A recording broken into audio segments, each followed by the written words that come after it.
Call to the honourable member. Order. The honourable member for Boothby. Thank you, Mr Speaker. My question is to the Prime Minister. How will the Albanese Labor government's tax cuts help Australians with the cost of living? What has been the response to Labor's plans? The call to the Prime Minister. I thank the member for Boothby for her question, and of course she supports every Australian taxpayer getting a tax cut. All 13.6 million of them, not just some.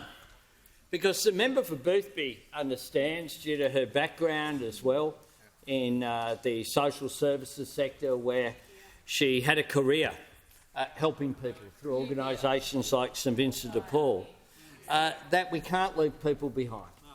And that's why every single worker, whether they earn $45,000 or not, will get a tax cut as a result. Everyone below $45,000 will benefit from the reduction in that first rate from 19 down to 16 cents. And the good news is that that tax cut flows right through the income tax scales. But we haven't left it there, Mr Speaker, because we also don't want to leave people behind.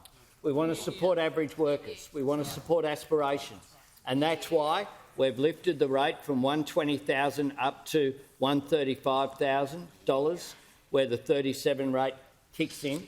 And that's why we've lifted the top rate from $180,000 to $190,000 as well. And I note it's the first increase in the top rate since 2008, when we occupied the Treasury benches then as well. Order. It stands in stark contrast to what occurred from those opposite, who actually put in an increase in the top rate by introducing, without any notice prior to an election, a so-called deficit levy on higher income earners. At the same time, as the Leader of the Opposition personally tried to put in a GP tax on every visit to the GP, and a tax on everyone who visited a hospital. And an increase in the cost of medicines as well, at the same time as ripping $50 billion out of the health system. But what we will do, a shop assistant on $32,000 will get a $414 tax cut instead of nothing. A nurse on $76,000 will get $1,579.